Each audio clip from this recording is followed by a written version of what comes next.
Zootopia शहर में दो दोस्त रहते थे, रवि और विजय। दोनों को कार में घूमने का बहुत शौक था। वे हमेशा अपनी कार में बिना बताए कहीं ना कहीं निकल जाते थे।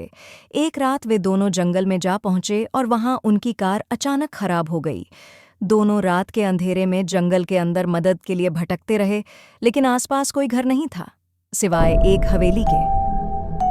रवि के कहने पर दोनों हवेली के पास गए और टॉर्च जलाकर अंदर जाने का फैसला किया।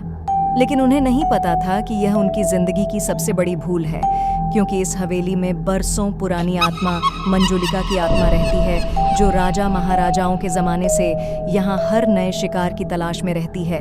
वह जब चाहे अपना रूप बदल सकती है और जब चाहे अपने असली रूप में आ सकती है।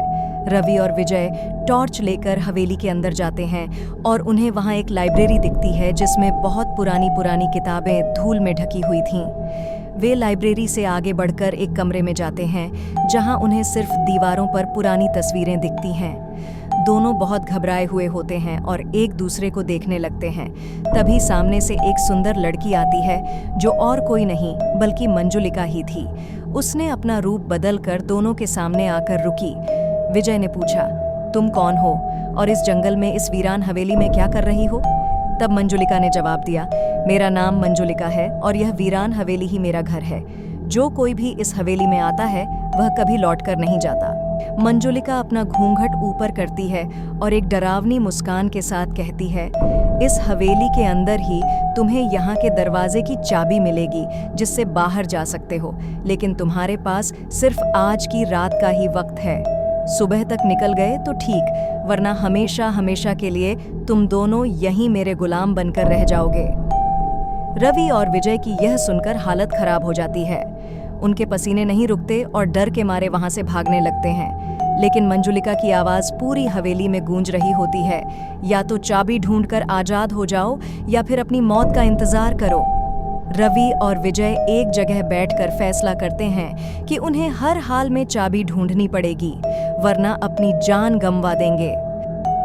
दोनों पूरी हवेली का चप्पा चप्पा छान मारते हैं, लेकिन उन्हें चाबी नहीं मिलती। आखिरकार एक बंद दरवाजे के पीछे उन्हें चाबी होने का शक होता है और वे दरवाज़ा खोलकर उस कमरे में जाते हैं और उन्हें वहां चाबी मिल ही जाती है। लेकिन उन्हें यह नहीं मालूम कि इस चाबी से क्या होगा और कौन सा दरवाज़ा खुलेगा। तभी रवि कहता है, शायद उस लाइब्रेरी में हमें किसी न किसी किताब में कुछ जानकारी मिल जाए। दोनों भागते भागते उस लाइब्रेरी में जाते हैं और एक किताब पढ़ते ही रवि डर से कांपने लगता है। दूसरी किताब पढ़कर विजय डर से लाल हो जाता है। लेकिन हार ना मानते हुए बहुत सारी किताबें पढ़ने के बाद एक किताब में उन्हें उस चाबी का उपयोग पता चलता है। दोनों सीढ़ियों से नीचे उतरकर एक बंद कमरे में जाते हैं और चाबी को कमरे के बिल्कुल बीच में रखकर दाईं तरफ वाली दीवार में कुछ लिखा हुआ मंत्र पढ़ने लगते हैं। तभी मंजुलिका गुस्से से लाल हो रही होती है, चिल्ला रही होती है। लेकिन रवि और विजय को किताब से मालूम हो चुका था कि मंजुलिका उस कमरे में कभी प्रवेश नहीं कर सकती।